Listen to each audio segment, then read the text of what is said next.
And I want to talk about something and kind of a continuation of our last live stream that we had where I said that, it's a lot of the cars are losing their reliability these days.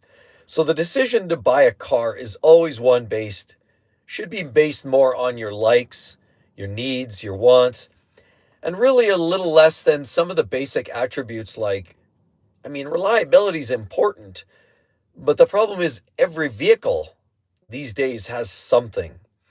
No vehicle's free to run, no vehicle's free to operate.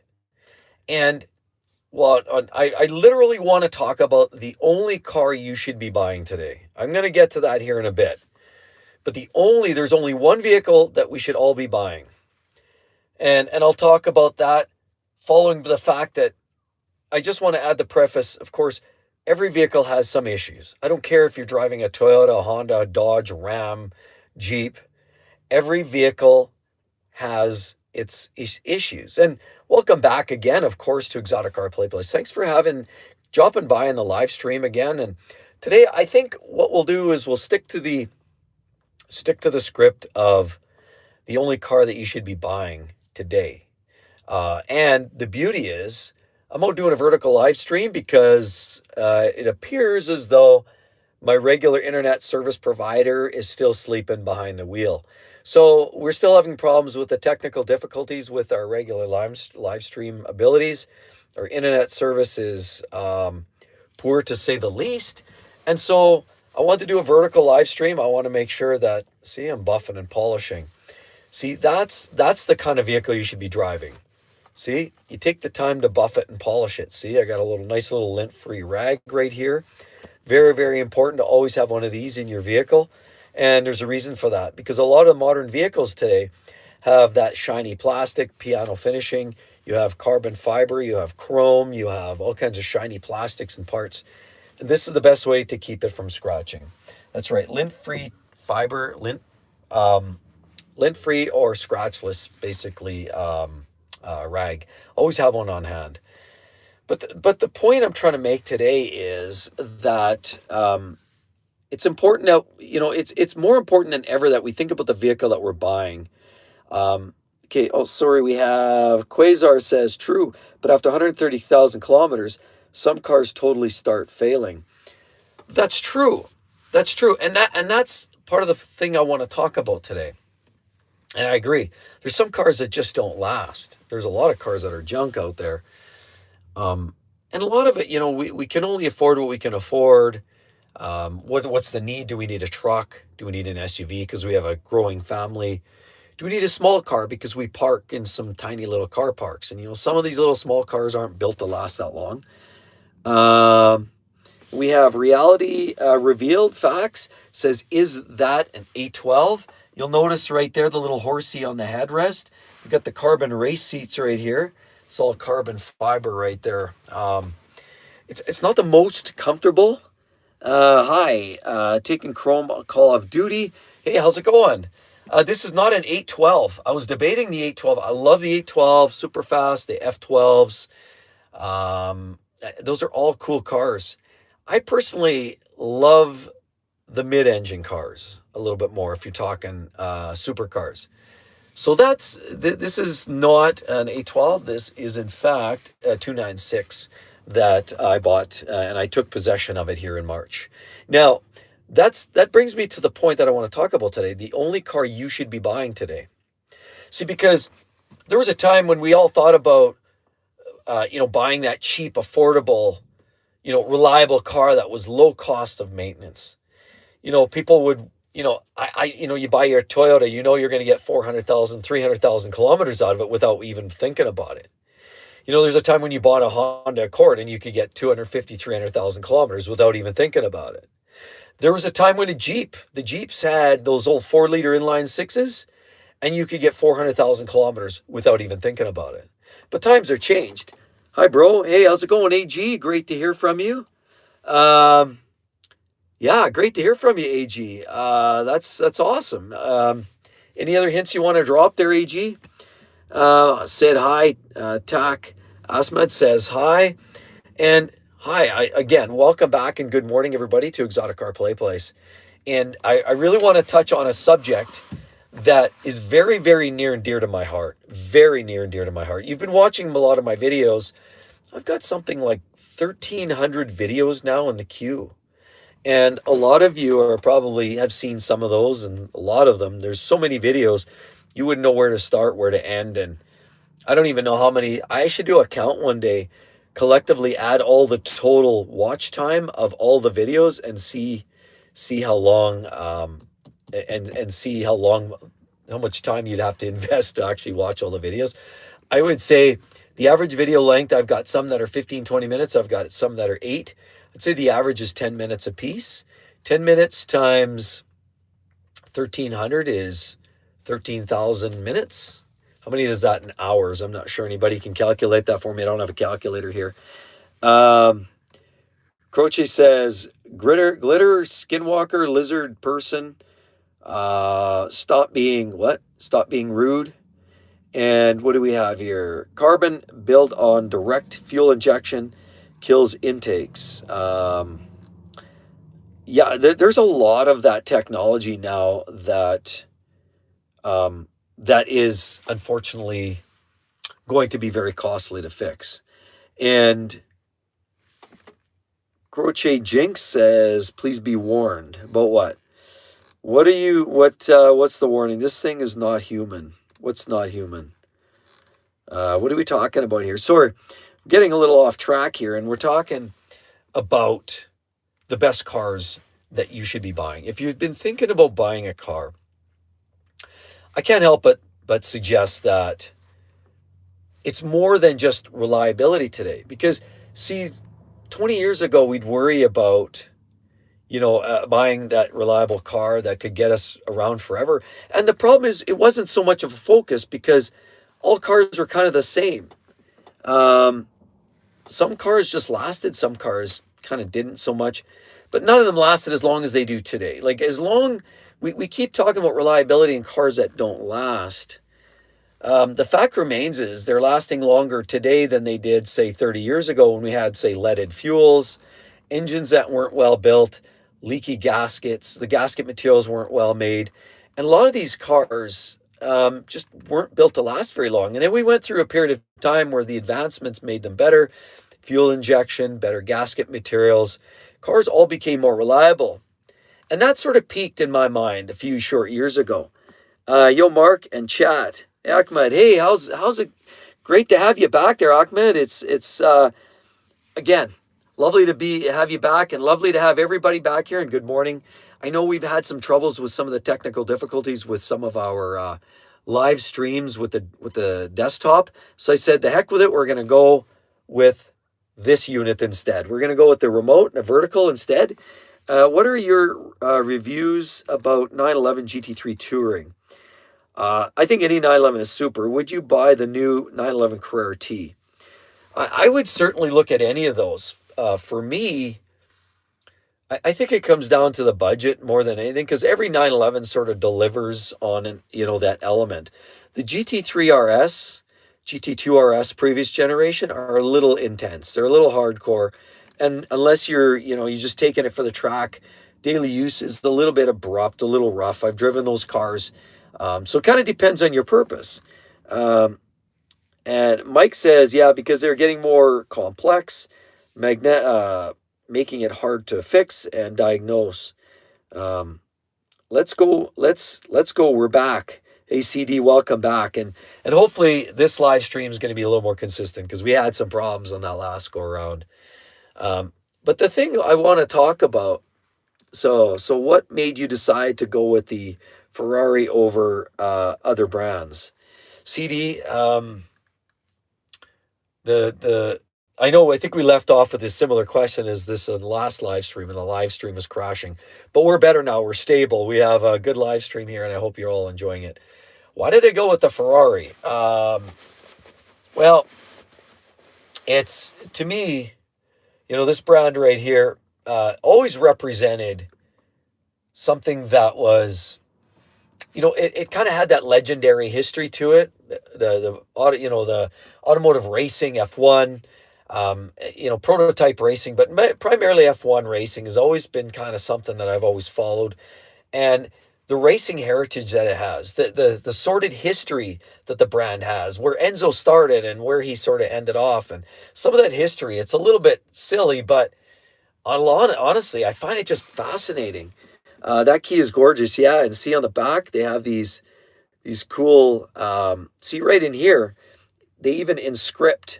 It even has the specific model. So if you look at one of these keys, you'll notice it has that special inscription right there. Mine says the 296 GTB. So that's something you'll find with these new Ferrari keys. They come inscripted like that. Lock, unlock. This is a nice leather wrap here. You've got this beautiful little key fob. It's pretty much the exact same shape as the one you find on the trunk. So it's a pretty cool key for sure. Ferrari is fun to drive, a monster. Yeah, I'm surprised though you picked a 296 over an F8. Why was that?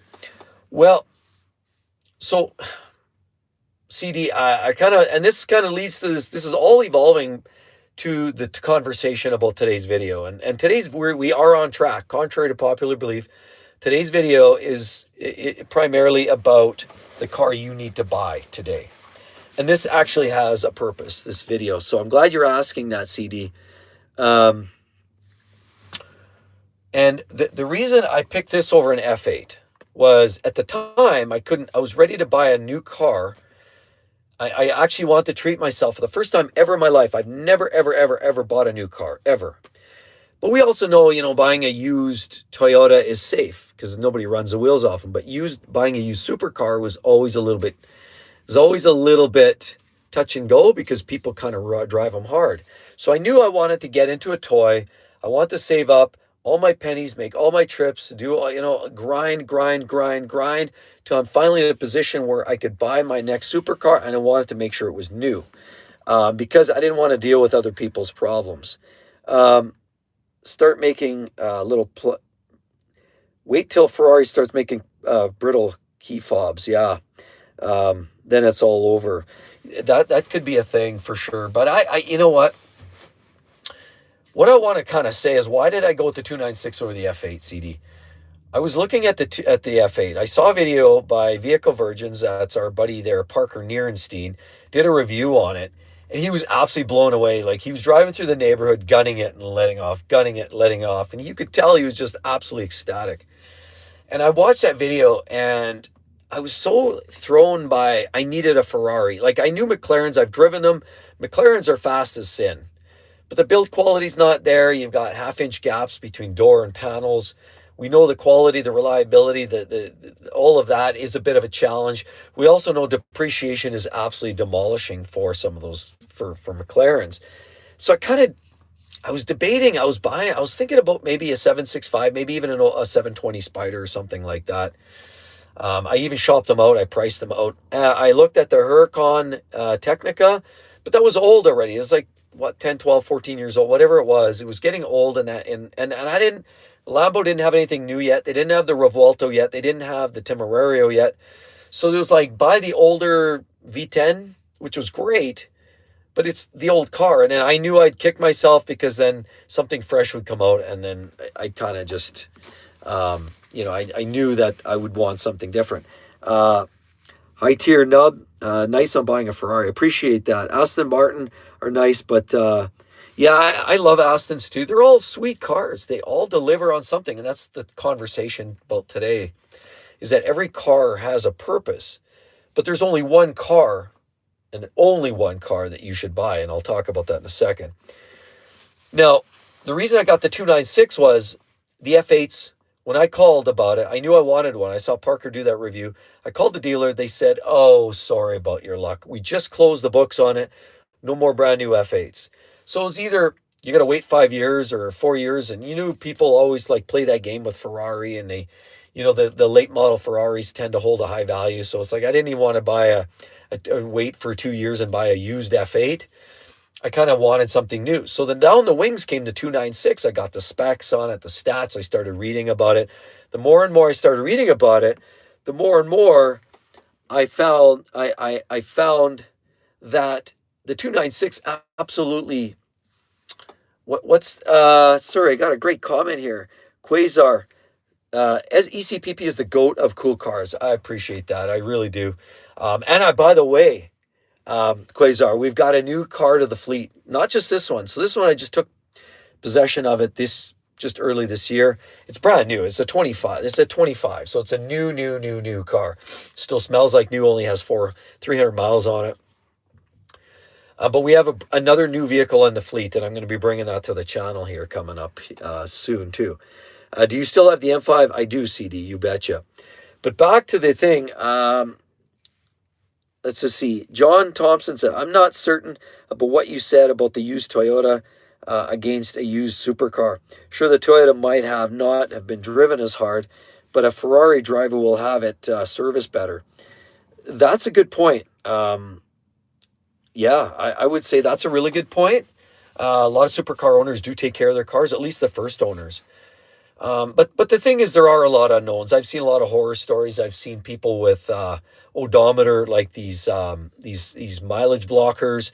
I've seen people run the wheels off them, autocross them, race them, rev them to banging them off the red line because they get a little overzealous, and it's easy to do that. I didn't want any part of that. That's the problem. One can be amazing and the next one's not, but they all look the same, right? So I didn't want to risk it. So I bought the 296 because that was next in line, CD. And so not only was it next in line, the beauty was now as time goes on, there's guys that are getting their cars in Europe. I'm part of the forums, by the way. I am in the forums, in the Ferrari forums. And I'm seeing more and more conversations of the diehards, like the real Ferrari enthusiasts that have had like 5 or 10 Ferraris in their life. And every single one of them, I mean, everybody wanted the F8 to be the end all be all because it was the last non-hybrid, no haptics, no capacitive. It was a V8. Sure, it was turbo, but some say the 458 was the best. Some say the F8's the best. There's all kinds of debates around that. But every single person I came across that actually had an F8, even had a 488 Pista and many other models, said the 296 is a better, faster, more capable car. And not that I'm racing it around, but I do plan to take it to the odd trip to the track, and I do want to enjoy it. And everybody, and I don't mean just, a bunch of, armchair warriors. I'm saying everybody who's owned Ferraris and are in the Ferrari world can't deny the 296. I mean, we may or may not love, a lot of you maybe don't love, say, like the F80. A lot of you don't love now that new Testarossa A49. A lot of you don't like it because it's a styling exercise now. Some of you don't like it because it's hybrid. Some of you don't like capacitive. Some of you, there's a lot of variety of different things. But you can't deny Ferrari, when they come up with a halo car, they've put some energy and resource into it. And their F80 has a tuned version of this engine. It's a 3-liter twin-turbo V6. It's just tuned up. It's got more output, bigger turbos, more power, more, it's just more, and more electric drive behind it. Gives it the ultimate output of over 1,200 ponies. But ultimately, it's strongly based on a 296. And now knowing that the F1 racing, that Ferrari is doing is based on, I believe it's a 1.6-liter turbocharged twin-turbo V6 with a hybrid drive. So it's the same ingredients that Ferrari's using in their F1 that they are in a 296. And there was a time when V10s made sense. V10s in F1, V10s in the Ferraris and street cars.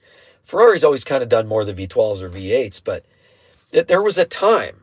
But that time's moved on. And now these V6s with hybrid create so much power and crazy dynamics. It's absolutely mind-blowing. Unless you drive one, wow. Like, I couldn't even believe it. My first chance, I was invited to a track day out in Calgary on behalf of Ferrari, and it was kind of a close thing. They invited just a specific group of people, those that were kind of buying or customers. And I got invited out to this, and I ran the wheels off of an Assetto Fiorano-equipped 296 GTB. Oh, I have no words. The car was phenomenal. And so I've driven an F8, and it's crazy. I love the F8. The 296 is a better car. The only thing I wish the 296 had, and you got to get into speciality for that. I often look at the car over, but they have to hold back, right? I wish it had the F8 S ducts. That's the only thing that I feel this car is missing. Quasar said, fun cars service too often versus reliable cars that run forever. You can't have your cake and eat it. So John says, I love Ferraris and would absolutely love to own one. But do you think that the Ferrari F1 are becoming a bit of a joke of F1 racing with that impact sales of road cars? I don't think so. No, no, I don't think so. They're still top pops at F1. They're going through a little bit of drama right now, of course, with some of their drivers. I won't throw any names there, but everybody kind of knows what's going on with the drivers right now. It feels a little weird what's going on there, but there's no doubt they're always competitive and they live and breathe F1. So the way I see this, what's going on with Ferrari's efforts in F1, transferring a lot of that technology to the road cars, I mean, it's good. Um, why isn't Lamborghini in it in F1? They're I think it's just the racing efforts, the commitment to the finances, the commitment to the effort.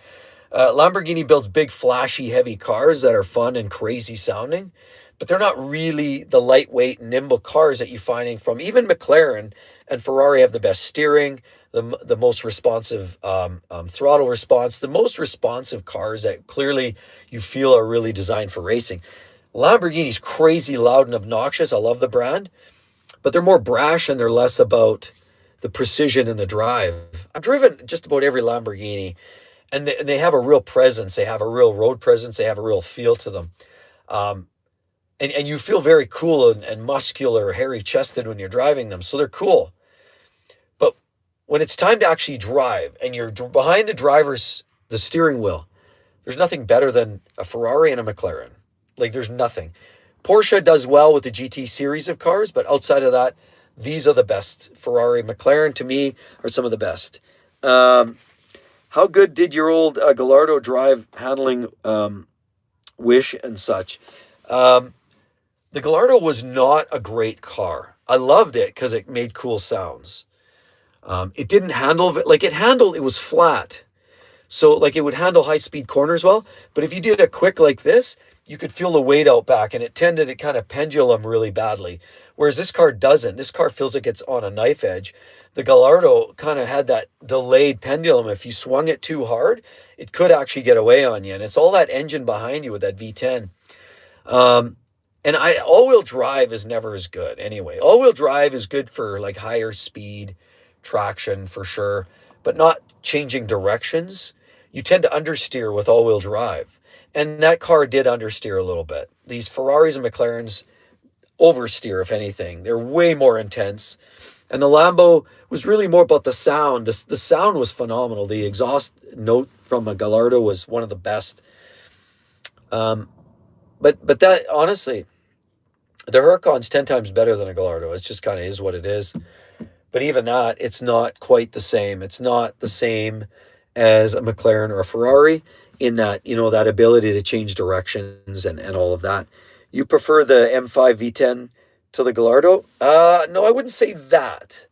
I would say that is a special in terms of that is a magnificent car. I'm actually staring at it right now because I'm looking at it. The garage is open and I'm looking at the M5 right now. And I love that car. I love the engine. I love the way the sounds it makes. But it's not in the same league. Acceleration, it might be similar to the Gallardo, but it just doesn't feel as nimble.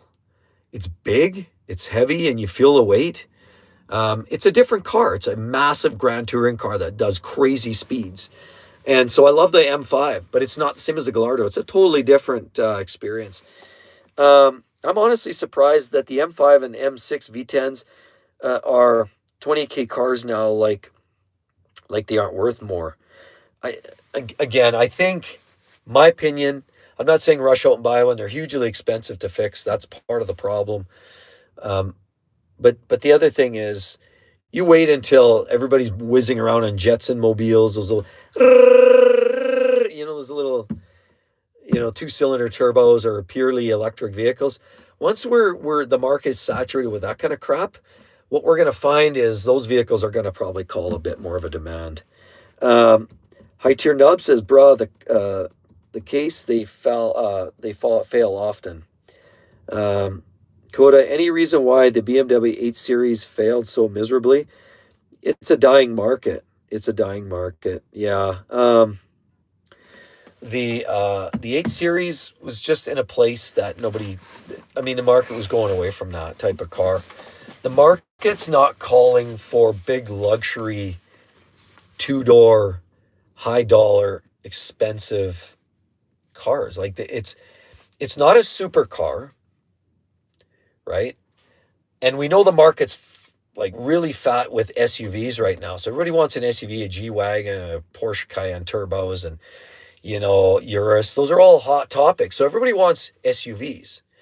If you're one of the few that likes luxury Euro sedans, you're going to go to a sedan, an M5, maybe even look at a vehicle like the RS7, possibly the RS6 Avant. Those are popular. But that big two-door luxury car, it sort of falls into a space that's really niche and not highly sought after. And it comes down to sales, and they just didn't sell that well. Are the 2018 Audi S3 and S4 engines good and reliable? Well, based on the EA 888, I'd say not bad, but again, they're going to cost some money. Better buy over a B58? No, I wouldn't say they're not better than a B58, not even close. I would put the B58, the newer generations, plastic oil pump stuff, yuck. But later generation of B58 is better. As is the engines, you'll find the Turbo 5s in the Audi. If you're asking about Audis, the RS3, skip the S3, go to the RS3. Better car, way better. Better engine, faster, better performing. That's where I would go. What do you think of a Ferrari California? They're cool cars. I mean, let's face it, the California T, one's the old, basically the 430 drivetrain, and the other one's the newer turbos. What I would say is they're grossly underestimated. I think a California is a cool car. Absolutely. I think from an investment perspective, if you want to get into one thing, hey, I'm owning a Ferrari, I won't lose my shirt. You probably will. They continue to kind of suffer a little bit of depreciation. Reliability kind of goes in hand with Ferrari. It's got a mixed bag, and it's often not looked at as the premier cars, but from my perspective, it's an amazing car. And if you want to get into a California, I think it's a great car, a great starter Ferrari, and you'd have a lot of fun with that. I've driven them. They're a lot of fun. They rev out nicely. They sound great. Again, it's the front engine Ferrari. They kind of have a different personality. Cool cars. I would definitely look at buying one. In my opinion, 335 IS from 11 to 13 is still a good bang for buck. Despite having an N54, maybe it's more reliable as of 4+ years into the development of the engine. Like they say, CD, it's always kind of the later, the longer you wait into the production run, generally the better off you're going to be. You're going to have a better car. And I would say, from what I've heard, there's been less complaints about the 335 IS. That said, there's less of them out there, so it's kind of hard to say. We know early on, we quickly figured out the HTP, whatever, the high pressure HPTP, whatever, high pressure FP, sorry. The high pressure fuel pump in the injectors, the piezo injectors were a problem. See, I'm like tongue tied today. The N54 had a lot of problems. Some of those problems got rectified under recalls, others under bulletins, others it was just a management of how to fix these cars. It's still not one of their reliable pieces, but I get it. The IS is a little bit unique, so it's kind of a funsy car to have. But just know that you're going to do water pumps and thermostats at 80 or at 70,000 miles. You're going to do cooling lines throughout. You might do a high pressure fuel pump, and wastegates, the rattling doesn't go away. That's going to be a problem for any N54 engine. So it's going to be a mixed bag, but largely it's not that reliable of an engine. And yeah, see, Quasar says 335 IS run. Yeah, that's kind of my overall take. It's cool because it's a little different, but it's still the N54, and most of the same problems are going to continue on. Hi Tiger Nub says 458 Challenger broke in the morning after the first run. Ooh. There's always going to be problems in those. I'm assuming you're talking gumball there. There's always going to be something interesting happening over there. Any highlights otherwise? Any craziness? I haven't been watching DDE. Fellow Canadian Shout out DDE, Damon, Dave. Um, anyway, I know they brought the big car out there, so we'll see how that kind of works out. But you're right. Like conversations, some of which I heard in here earlier about the Toyota versus say a Ferrari or supercar. Um, what I guess where I was going with that conversation is, we all get really hung up now, and there's more. Well, I should say there's less conversation, but for a long time we worried about things like reliability and that and how quality the car was. But the bottom line is every car is having problems today. Every manufacturer. The diehards say Toyota's rules the roost for reliability, but I guess I'd ask the question, do they? I mean, their Corolla Cross has had some technical glitches, software related issues. The GR Corolla's blown up engines. We've seen the Tundra with over 100,000 recalls, along with the Lexus LX 600. I've heard even the Toyota Sienna with the hybrid has had overheating battery problems. Like, what? I mean, every brand, Honda CVTs that they've had some troubles with along the way, their 1.5 oil fuel dilution. Even Mazda now, they're starting to incorporate the cylinder deactivation. And I still believe Mazda is one of the most reliable brands out there. But even now in the NA engines and the 2.5s, they're putting cylinder deactivation, and that in some cases seems to have a bit of an impact. Are you an island boy? No, my wife is from the Azores. My wife's from the Portuguese islands, just off the Indian middle of the Atlantic. What do you say about Mitsubishi Lancer? The Lancer is a cool little car. It's a little tinny, it's a little boxy. I actually took a niece out test driving some cars a few years ago. We looked at a Lancer, a few Lancers. We looked at a few Civics of the same year. It felt tinny. The doors are thin. Everything about it felt thin, tinny, and hollow. That said, you know what? You can do worse for reliability. They're cheap on gas. They're cheap to fix. And they're kind of sporty looking. So, if you want a Lancer, I know a few people who've owned them. And they just drive them. They just drive them and drive them and drive them until they're just bored of them. They generally don't blow up. They're pretty good little cars. I honestly, I can't complain. Like I said, a few people I know that have owned them, they've just kept driving them. Every time you see these people, they got that unit again. They got that Lancer. It's there. It just never dies. It just keeps going.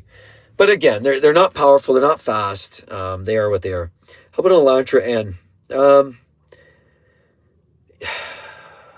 Yeah, better for sure for the brand. Most of those that know me know that I don't trust a lot from Hyundai, Kia, and ever since the Theta 2, and I get it. Like we're talking different drivetrains, different models. But I'm not the biggest fan, not because I don't like anything specific about them, other than the fact that there's been way too many engine failures in different ways. The Theta 2s, then they had some of their later engines with cracked piston rings, fuel injector issues. You've had problems with the ABS controller leaking internally with some brake fluid, and that could ignite a fire. Just way too many problems to even think about. The N is a cool little car on its own as a standalone. So from that perspective, it's a cool car, and I think they're fun. I've driven them too, and I've tried them out. I had a short couple drives with them, and what I got out of it was pretty fun. But again, I don't know. I feel like the brand's struggling right now. I hate to say, like 5 years down the road, all of a sudden there's a new recall for some chronic issue. So I don't know. I wouldn't necessarily advocate for them, but I think they're cool for what they are. At face value, they're a cool car. 10-year warranty. Yeah, 100%. They're giving you the warranty. But see, I know somebody that had one, not an N, but had a Hyundai, and they even had the 10-year warranty. But the problem was there was some criteria in there, and then she actually had an engine blow up. Took it in. and there was something voided. I think it had something to do with the maintenance wasn't where exactly. You had to follow certain criteria. And if you didn't notify them, so part of your notification went in as part of, like, if you didn't notify the issues you were having, you didn't follow all the steps and do the right maintenance, it would void your warranty immediately. So a lot of people are going through problems with that, even with the warranties. Yeah, it's stop yapping. All right, Charlie. We hear your what Cinderella? What Cinderella? Okay. Well, what I'm trying to get at here is drive the car that works for you. Okay, drive the car that works. Because at the end of the day, where I'm going with this is Toyotas, Hondas, Mazdas, Lord knows Chevy, Ford, Stellantis, Jeep, Ram, Chrysler, Dodge, Fiat, Maserati. I mean, I can list the whole group now, and there's no clean slate anymore. There was a time when there was cars out there that were absolutely bulletproof. Like, the only way you'd break them is if you intentionally just held the throttle down and watched the rev limiter bounce off the governor for 20 minutes, and then eventually the engine would blow up, or eventually they wear out after 380,000 miles. But there's a lot of these engines that are failing in a lot of these cars that we thought were reliable, and that's not a thing anymore. We have Kofa says, heard anything about the Yang Wang? Yeah, I heard about the crazy speed they do, for sure. And yeah, they've got the record breakers there. Petra says, I drive the car because the money issue. Yeah, a lot of us, we drive what we can afford. I love drive the car that works for you. Words to live by. John Thompson. Yeah, the car that works for you, right? And that's what I'm trying to say, right? The car that works for you. And the flip side, of course, to that, or in addition, it's life is too short to drive boring cars. So when I talk about that, the point I'm trying to say is I bought this car here with the little horsey on the headrest.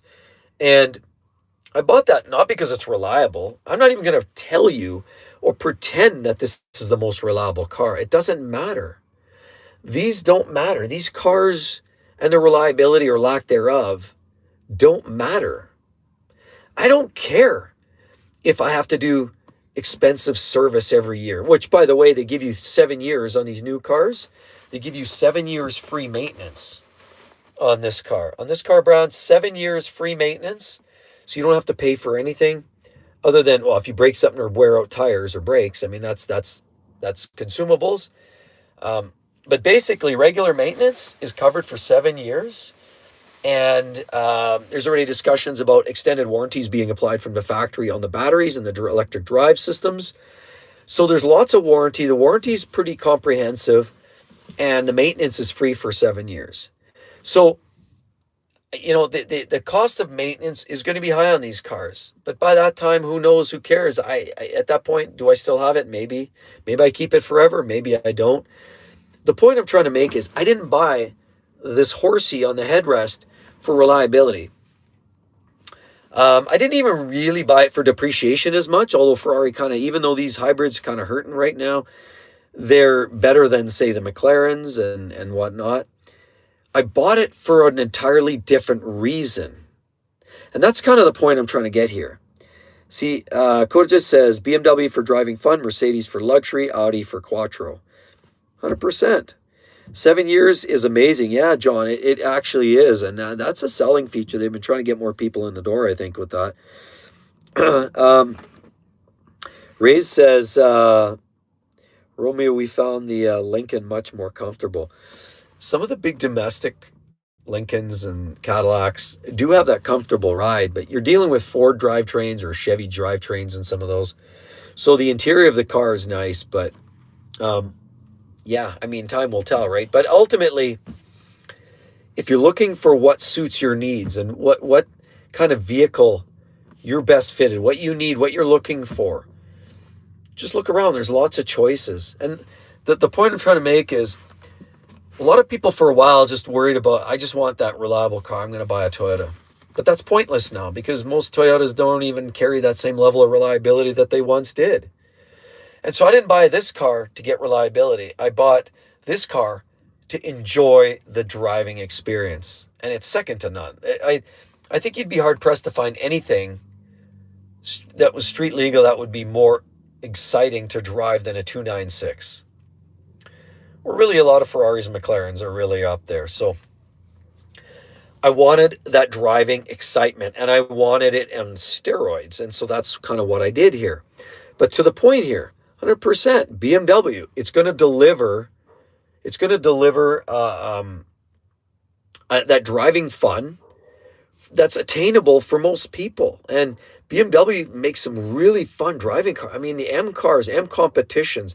You know, I've got a close friend of ours here has an M340, and I might do a review on that coming up really soon too. He loves it, and it sounds amazing, and he's doing the little things, the carbon bits and pieces. It's a cool car. I love the 340. I love the M3s, M4s, M2s. Lisa says, I like my 07 Ram. It's a stick shift. It's never really gave me any trouble. Yeah, exactly, if it works. I'm looking for comfort and a little power. Petrol, so that might be, if you're looking for comfort and a little power, that sounds maybe like a Mercedes, right? Some of the Mercedes have good powertrains, especially if you get the 43 series or the, any of the, with the 3-liter twin turbo V6s or any of the V8s, they're going to give you lots of power. Ray's says, the only thing that drives me nuts on the BMWs is the red lighting on the buttons. Yeah, and they're really stepping up their game on some of the new BMWs here too. The new M5 is almost just obnoxious. I feel like remember the old arcades, the video game arcades? You'd walk in there, there's all these flashing neon lights and flashing bing, bing, bing. That to me feels like a modern BMW. But BMW still, they make some really cool cars. So if you're looking for luxury and performance, that's probably your best bet. Audi, best all-wheel drive system out there. And they have some of the nicest interior finishing, right? So they feel like luxury, but they also feel well put together. Mercedes, to me, it's pure luxury. You've got the brand, you've got the name, you feel like you're part of something important in history for the brand. It definitely gives you, I think, the nicest interiors of all those. So it kind of depends what you're looking for. John says, I loved what you just said. I know a lot of videos are about instructing people on reliability for daily runners. I don't care about reliability. I just want fun. Each their own. Ford Raptor or Ram. So John, this is part of the thing I wanted to ask you guys about. As regular viewers, and you've been watching my channel, a lot of you OGs, a lot of newer viewers, and we're talking about passion driving because admittedly, there really aren't a whole lot of really reliable vehicles out there anymore. I mean, and not everybody wants to drive a Corolla. Like, that's boring as shit. Straight up. I don't even know if I'd ever want to have one. Like, they're embarrassing, honestly. Like, I hate to say that. They're super reliable. I get why people drive them. Would I daily one? Maybe, only if I had that amazing car in the garage for those special drives. And I knew I was heading to the mall and school and was getting door dinged and I just wanted cheap. Corolla is okay for a daily driver, but it is about the drive, guys. Like, I'm living it. Proof right here. And I can't help but express that passion enough. That it matters. We got one kick at life here, man. Why would we drive around a piece of shit when we love cars? I mean, if you're one of these people that just, I never liked cars, don't care, don't matter to me. That's fine. You're in, you're out. You buy what you need, you drive for 30 years, you call it a day. That's not who most of us are. Most of us sort of, even if we don't all buy Ferraris or McLarens, we all appreciate that there's something fun out there at every price point. There's something fun out there at almost every level. I mean, whether you've only got 10 grand, you can find some fun cars to drive around in. Fiat 500. a BMW with one of the old naturally aspirated inline sixes with a manual. An Audi A3 could be a fun little car. Mazda Miata. I mean, I could give you a list. I could give you a list all day long. Even an old C6 Corvette convertible with a manual would be a lot of fun to drive. And, that's not 10 grand. But what I'm trying to say is, why, why do people, why are we suppressing the passion for the drive? I love that. Coda says, I'd rather be depressed in an 812 than driving a Camry. Right on, I agree. I couldn't live without my 911 on my Vantage. Ahmed, 100%. Sweet. The 911s, awesome cars. Vantage, I just saw a 2014 Vantage with a 6-speed manual here in town. A white one. I was actually debating, shit, I should maybe go take that for a spin. Maybe that'd be a fun fleet vehicle to add. I don't know. Ray's says, even the people that aren't into cars all that much will be once they're behind the wheel of something fun. That, you nailed it. And there's been numerous cases where even when I had the Lambo and I took people that weren't even like car people at all. They drive that old Chevy truck, or they're driving that older Camry, or, that simple little car. And they've always driven those kind of cars. You take them for a ride, you start pulling gears. Next thing you know, they're laughing. You're looking over there giggling like a Cheshire cat. And then 3 months later, you're hearing they're shopping for something new. Because you initiated the passion. You pulled that passion out of people. And to drive around in just a mindless, soulless car like a Corolla makes no sense to me. Sure, it's reliable. Sure, it's good on fuel. We know there's even a car channel on the other side of the country here that goes on and on and on about kind of these boring cars that are the end all be all, but I just don't get it. I mean, everything's going to break anyway. It's not like you buy a Corolla and it's cost free. It's free to drive for the next 20 years. You're still going to do tires and brakes. It might be cheaper, but you're still spending money there. You're still going to spend money on insurance. You're still going to spend money on things that break. Because starters don't last forever. Alternators don't last forever. Radiators start to leak. It doesn't matter what kind of car it is. They all break. Toyotas are going to be a little cheaper to fix than a Cadillac, 100%. But everything breaks. So it's just a scalability conversation. It's just a level of, my here with my income. Where do I want to be? How can I budget that? And what does my income allow me to do? I mean, where am I at? Do my finances allow me to drive something interesting? Because if you think about it, you can often now find a 1 or 2 year old luxury car that's better equipped and much, much nicer than a brand new entry-level car, like a brand new Corolla. I've seen them up $40K in Canada. Camrys, $50K with the new hybrid. I mean, what is that? I can get some pretty nice luxury cars for that kind of money, or little sporty cars. I can get a Mustang GT that's 3 years old with a manual. I'd way much rather have that, or drive a Jeep, or drive something fun than something boring like that. Here in Romania, we have Triac Collection. You can see even a DeLorean. Absolutely, DeLoreans are cool. I used to drive a Corolla daily, and once I fell asleep at the wheel. Yikes. Yeah, definitely time to pull over, but I can see how that can start that.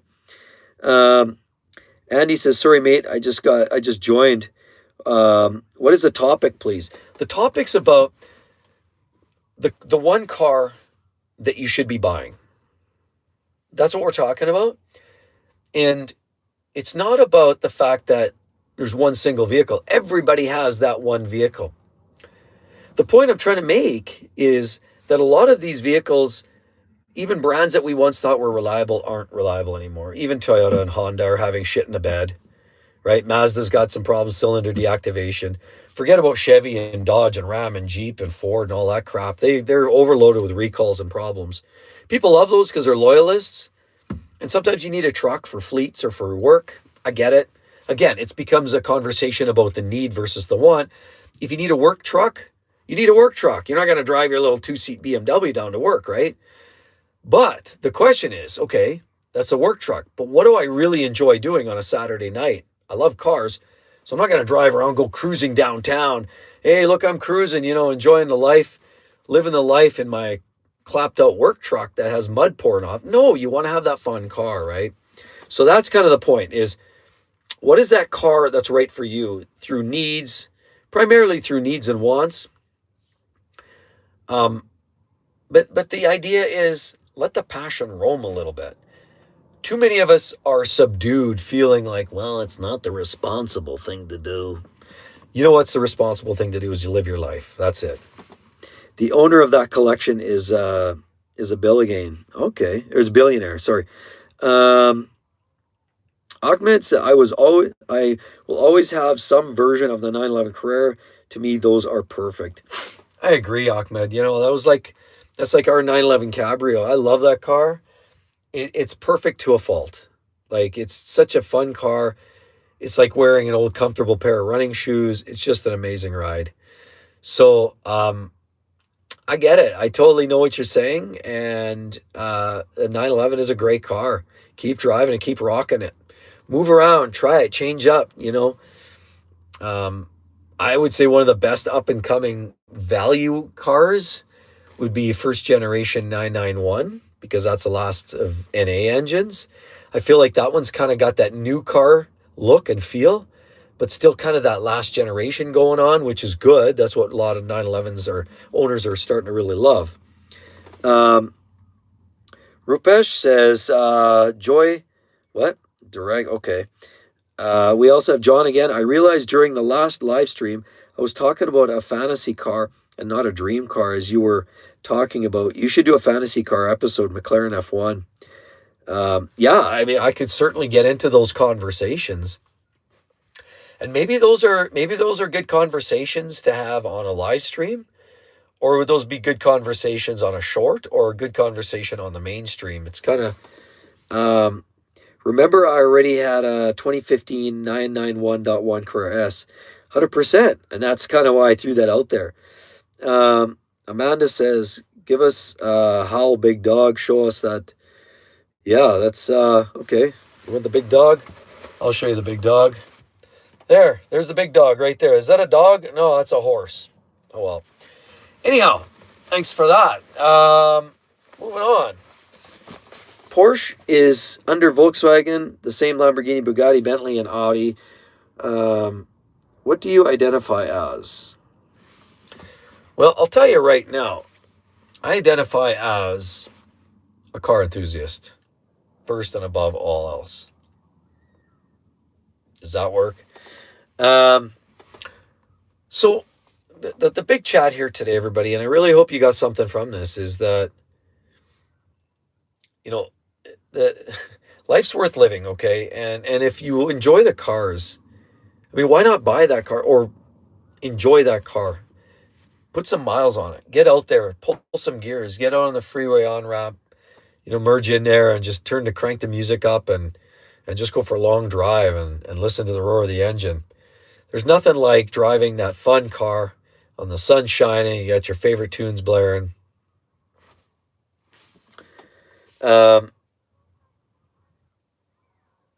Ahmed, can you talk about the difference between an enthusiast compared to a collector? Exactly that. Collector is all about the money. They want to find the maximum the lowest buy-in and the maximum sale point. And a lot of will collect piles of cars because it creates, again, a collection. It could be buying, selling, trading. It could be collecting a bunch of cars. But it always ultimately means showcasing cars. Usually the end goal is creating value, wealth, right? Creating a collection of cars.